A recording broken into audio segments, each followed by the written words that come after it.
Joining me today on another episode of the Gray Area Podcast. Be sure to subscribe to our podcast on Apple Podcasts and wherever you get the podcast for free, and also to our YouTube channel right here at Kevin Gray Sports. I am joined by a former assistant coach for the Brooklyn Nets under Lionel Hollins and Tony Brown, and former video coordinator and player development for the Memphis Grizzlies. He is the son of legendary broadcaster Steve Snapper Jones. Steve Jones Jr. joining me on the program. Steve, how are you? I'm doing well. It's a pleasure to be here.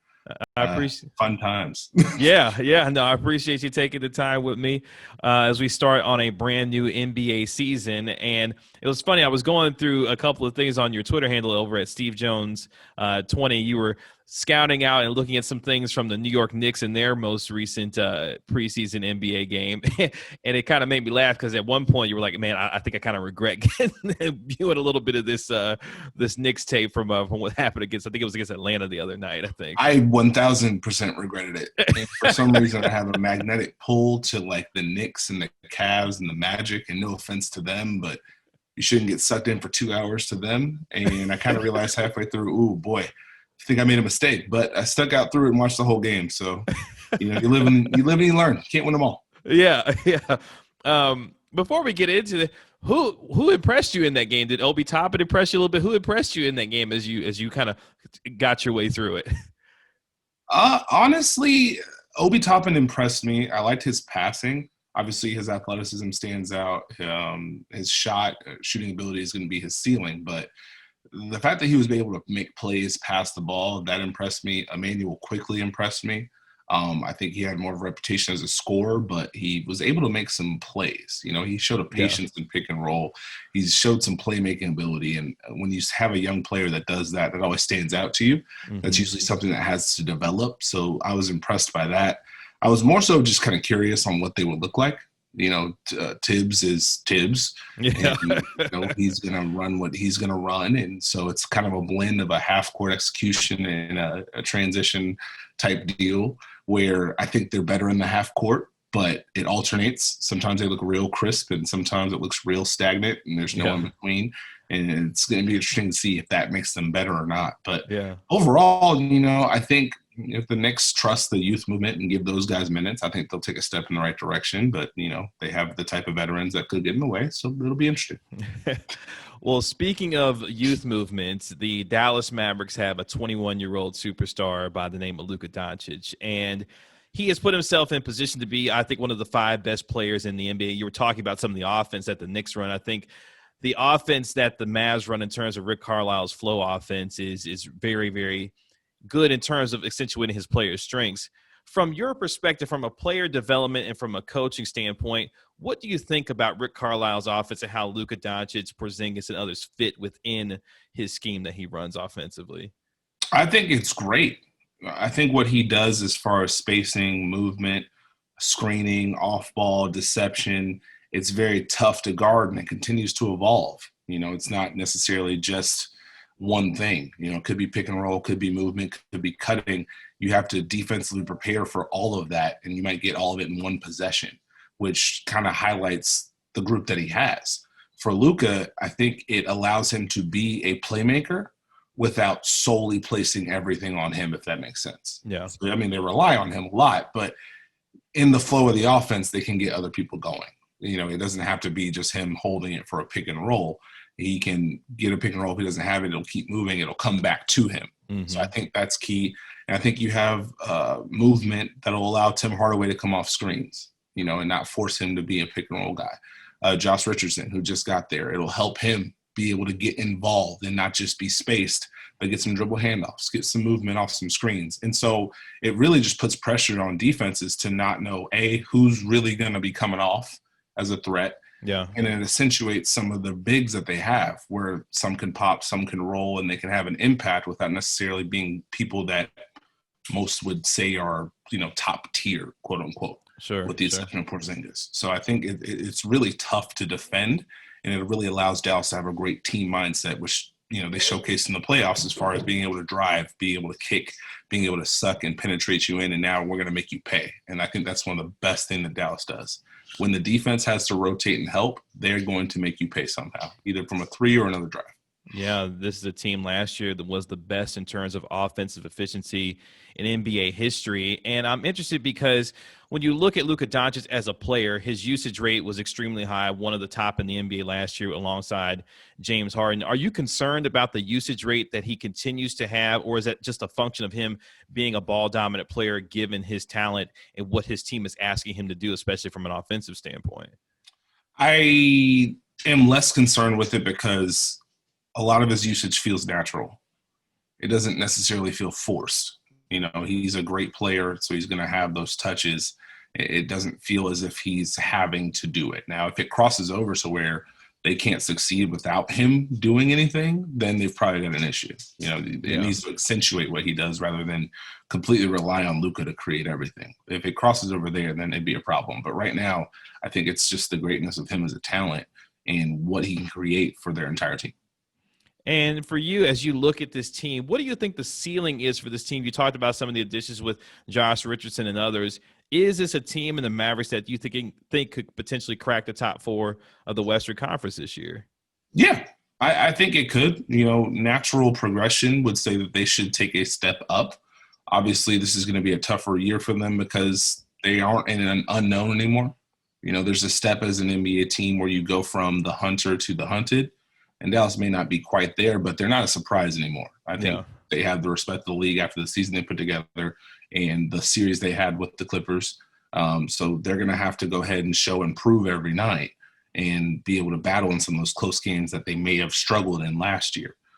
So I think they have the ceiling of someone who could take a top four spot. They could take the division. Certainly, I wouldn't be surprised by that. But they're going to have to take it. It's not going to be handed to them. It's the Western Conference. For every two teams that fall back, there's two more that come forward. So I think they could easily get home court advantage and knock on that door and maybe even higher. It just depends on exactly what they can do. But high expectations for this Dallas group. Yeah, and as you were speaking about that, it made me think, so how would you defend Luka if you were to look at his game and look at this offense? How would you approach defending this kind of a player given the offense that they run in Dallas? It's not something you can do every night, but I try and trap them. Okay. Trap them. And yeah, Dallas has the shooters. They have the rollers to make you pay, but trap them, make someone else make a play. You can't let him be comfortable. You can't let him dictate. He's got the size. So if you don't have any size on him, it's going to be tough. He's got the patience to maybe break away your big, or he can finish over your big. He's got the vision to be able to kick out if you help. So you've got to do something to alter his rhythm. And you got to do something to not make it so comfortable. So I'd probably trap him, to be honest with you, and make someone else beat me. Yeah. Do you think you'll see more of that this year? Some of the doubles and triple teams, given his creativity in terms of a passer and his ability to score. Will you think you'll see more of that against him this year? I think you'll see more in clutch situations. Mm-hmm. I think it's difficult because in the regular season, there's not as much of a focus game to game as much as there used to be. I think teams are kind of set with what they do, and they'll react in the fourth quarter if they have to.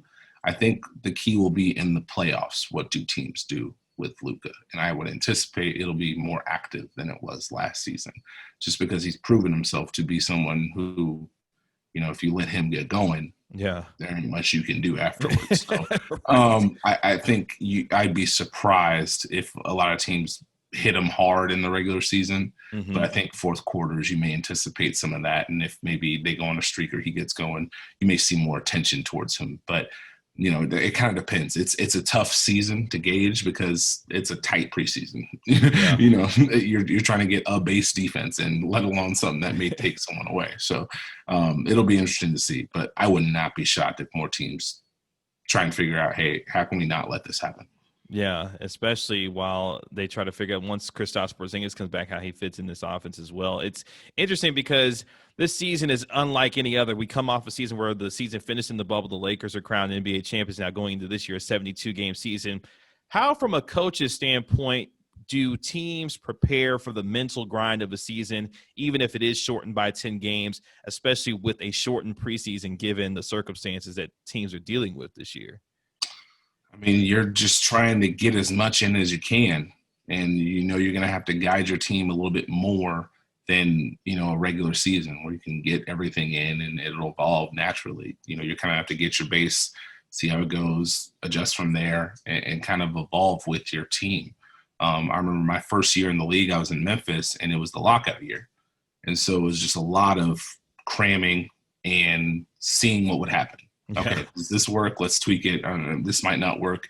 And so it's just on the coaches to adjust on the fly. You have your roster, you have your idea of what may work for your team, but you got to take a look at the film and say, I'm not so sure. We may need to go in this direction or that direction, which is why, you kind of see more teams being more base in that sense. There's a lot more just transition, a lot of flow, some half-court sets. Defense is pretty standard, nothing fancy right now. And you kind of see, hey, if we're getting hurt by this, we may put that in.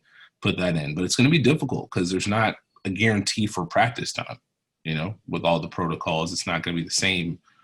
You're not going to have the same flexibility to get things in. So the one thing that helps is a lot of teams, especially the teams that were in the bubble, they're building right off of what they did. So there's some continuity. And I think that, may have impacted free agency where more teams were like, hey, we have what we have. Let's see what we can do. The interesting part will be for the teams who weren't in the bubble. They have a whole new group, guys coming off a layoff, rookies. You're trying to implement something and build towards something off a long layoff. So I think it'll just be the teams you see in the first month or so aren't going to be the teams you see later on. Yeah, I think that's just my thought. Yeah, and I'm interested because from a player development standpoint, how long does it take a player, especially in a regular season, to, in your mind, kind of get their rhythm given, especially in this case, a shortened preseason? Is there an acclimation, maybe the first 10, 15 games that a player really gets their juices going, or is it kind of just right out the gate, these guys are hitting the ground running? Well, the interesting point is you have guys who are at different points at different times. I think of, just off the top of my head, Lakers THT, Horton Tucker. He's on fire right now. He's taking the league by storm, right now? He's ready to go right now. Yeah. There are some guys who are kind of easing their way in, maybe getting their feet wet, something like that. Even a guy like Steph Curry, he looks like he's ready to go. So it's just kind of you got to gauge it. You got to take a look. You got to take a look and see. Some of the star guys may not look like themselves for a little bit, and that's, Giannis was still Giannis, but he wasn't full go. So you're going to get more from him as the season progresses. I think it's just important that you have that base, what you're going to get, and you're kind of depending on your role guys early to establish something. What you're going to get from your stars. You're going to trust them, but you need, your role players to be ready to go, hit some shots, play some defense, and kind of establish that base for you as a coach. It takes a little bit for some guys, but I think a lot of guys came in shape. And I think that's going to help going forward. The rust is going to be the rust, but I think as more games are played, guys are going to, shake that off, and everything should be fine. It usually takes a couple of weeks, I'd say. And I'm interested because, speaking of one of those players who's, knocking off some rust because he hasn't been around for quite some time, Kevin Durant making his return with the Brooklyn Nets this year alongside Kyrie Irving. Now, this organization, has kind of remade itself over the last year plus, removing Kenny Atkinson, Steve Nash coming in, who, of course, is really good and tight with Sean Marks. Is this an organization in your mind that's in a position now to make the kind of run that they believe that they are? And can this experiment between Kyrie and Kevin Durant work in Brooklyn? Yes and yes. I think both things can absolutely happen. I think the Nets made the moves they made to get to this point. Maybe not necessarily with KD and Kyrie, but the whole thing was to make a bridge to the next era. Even in my last year there, it was clear what happened didn't work. We need to do something else. Sure. And so this is the other side of something else. So, what Brooklyn did was they didn't necessarily bottom out, but hey, we're going to get rid of what we have. We're going to find some talent. We're going to see who can stick around for the next stage. And when it's time, we're going to get to the next level. And so they built something to attract a Kyrie Irving, a Kevin Durant. And now this is the next step of it. You have to enjoy the journey. I think the KD-Kyrie partnership is going to be very difficult to deal with because they play two different positions. One's big, one's small. So you can use them together. It's not like a Paul George, Kawhi Leonard, where they're two great players, but you can't necessarily use them together as much as, Kyrie, LeBron, Kyrie, KD, because I have two wing guys on the switch. What are you going to do now? So I think there's enough shots for both of them. easily. And the way that KD looked, it's not going to take him much longer, as long as he can stay healthy, to return and remind everyone of what Kevin Durant is. And Kyrie is Kyrie. I don't think Kyrie is afraid of having help. And I think he's going to be in a position where he can be himself, as far as penetrating, creating off the ball, and doing those things. So I think Brooklyn set themselves up to be in a good position. And I think the hidden part is they were able to keep a lot of guys that were there on that journey. To get Kyrie and KD is one thing, but to keep Dinwiddie, LeVert, Joe Harris, Jared Allen, that was a decent team last year. Kyrie was kind of out. Now they add Kyrie back, they add KD. It's kind of a different feel. So it'll be interesting to see how they grow. It's going to take some time. Obviously, they're going to take their lumps, but I think they put themselves in a position to cash in on, the process that they put themselves through. Yeah, and a team you alluded to that I'm interested in is the Clippers. Last year, of course, all the rumors and innuendo about the chemistry issues that were on this team, and now Paul George signing a new contract extension to remain there. Can Ty Lue remake this team and get the most out of them, unlike how Doc Rivers was able to do so in his final year there? It's all about buy-in for the Clippers. No disrespect to Denver, who went out and won that series, but the Clippers helped them a little bit, Yeah. So it's going to be on that team to buy into each other and what they need to do to win going forward. If they're not going to move the ball offensively, they're going to have a ceiling. If they're not going to defend together, they're going to have a ceiling. If they don't want to put the effort into making those winning plays, they're going to have a cap, and they're going to reach that cap, and then they're going to be in a dogfight. So I think Ty Lue is going to be able to have the experience based on having star players that he had in Cleveland, but also having the experience being in that locker room and understanding what may have gone wrong, what may have gone south, and being able to nip that in the bud. There's no question that the Clippers are talented. The main question is, are they going to do the things that they need to do to win games? Because, they were in a dogfight with Dallas. People forget that they were in a dogfight with Dallas before they got to Denver. So, they're unfortunately one of those teams who probably aren't going to be judged until playoff time, because that's when it's really going to count based on what happened last year. So I think Ty Lue has the experience to help that team. I think they still have Kawhi Leonard. Paul George is likely going to be on a redemption tour of some sort. And, they've added Ibaka, added Batum. They have the ability to get it done. And now it's just going to be on them to decide, hey, we got to come together and knock this out. Because if they don't, it's the West, man. You can get hit by almost anyone. There's no guarantees just because you win a bunch of games that you're going to make it through the playoffs. So it'll be interesting to watch. Yeah, the West is stacked this year. Of course, the Lakers are the defending NBA champions, And I'm interested to know this from you, because the Mavericks seem like they put themselves in a position to not only compete this year and potentially crack the top four, but also in a position going into next summer when there will be some free agents available. Of course, Giannis not going to be one of those, as he's re-upped, of course, with the Milwaukee Bucks. Where do the Mavericks as a team and the organization fit in the upper echelon of the Western Conference, given how talented this conference is, in addition to guys like Chris Paul in Phoenix, John Wall going to Houston? Where do the Mavericks fit in this Western Conference this year? That's a good question. I mean, I guess if I had to say tiers, I'd probably put them around tier 2 right now. Obviously, I'd probably put the Lakers and Clippers up top. I think you have Denver. And then I think Dallas could slide right in there. But you still got to deal with Portland. You still got to deal with Utah. Houston is heading downwards based on everything you've seen. But if everything's right, they could still be up there.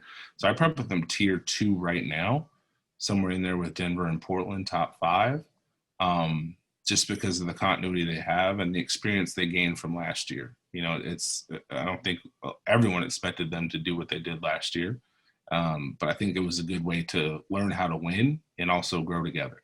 And to be able to bring that back is going to speak a lot, to what they can do this year. And I'm interested to see if they can take that next step. That next step is tough. That next step is tough. I was always a wise man told me you can only surprise the league once. So they're going to have to be able to handle teams' best punches now, because they're not going to be a surprise anymore. Yeah. Last couple questions before we get you out of here. Obviously, it's a much anticipated season this year for the NBA. As you look into your crystal ball, Steve, what do you see as how this league is shaping up to play out this year, given the moves that have been made in the compressed timeline that they were made in, and who ultimately is going to come out in your mind as a team that's going to, obviously compete for a championship and potentially win it again? I think it's set up for the teams who know each other to have success early on. I think just because there's not as much learning, it's more getting ready back in shape to play. But I think the teams that made runs can have a higher likelihood of continuing that. Some may call what Miami did a fluke, but I like what they can bring back, considering they were just doing it. So I think it's set up for that kind of success. I think it's going to be interesting to see if any of the teams that were out of the bubble can surprise some teams, because they haven't been seen for months. So that's true. So I mean, you can catch fire here real quick. I think it's going to be interesting to see how the schedule plays out with everything that's going on. If some of these games are shifted because they're shifting to playing 2 games in a row in the same place, so how that has an impact on the standings. But I think the Lakers are set up for success because they made the moves to help them early on and to help them going forward. Yeah. So, while LeBron and AD get their steps back, they have Schroeder, they have Montrez, they have Marc Gasol to kind of keep their base going and then build as they did last year. So it's going to be really interesting to see how that works. And it'll be interesting to see. Like, I'm fascinated to see how Milwaukee comes back from that disappointment. Boston comes back from that disappointment. It's going to be a lot of fun. Yeah, apparently, man, Jason Tatum is still growing. For some reason, that's he's 7-1 today. Right, exactly. Yeah, I just saw it on Twitter. He's 7-1. Steve, what are you working on? Tell the folks what you're working on, the things that you're continuing to do to stay connected to the league, and how you're continuing to get your stuff out there. I watch these games every night. I post the Twitter highlights on @SteveJones20. A couple things in my head that I may work on, but you never know. It's just all for the people. So you want to give me a follow, and I'll show you the game real quick. You can follow him at SteveJones20 on Twitter. He is a former NBA assistant coach for the Brooklyn Nets and a former video coordinator. It made me think. I was like, man, guys like you can always become head coaches, because the one that comes to my mind immediately, of course, is Eric Spoelstra, who I think I'm sure that's an inspiration for you. I'm sure. Supposed to set us all up for failure. No. But yeah, when I was getting ready for it, I was like, man, you know what? You just never know. You might find your next head coach, chopping up the video, and all of a sudden he becomes, a guy like Eric Spoelstra. So, there you go. But again, you can find him on Twitter at SteveJones20. Steve Jones Jr., good enough to join me on the Gray Area Podcast. Steve, thanks so much for the time. Really appreciate it. And looking forward to your coverage of the league this year, man. Appreciate it. No worries. Thanks for having me. Thank you.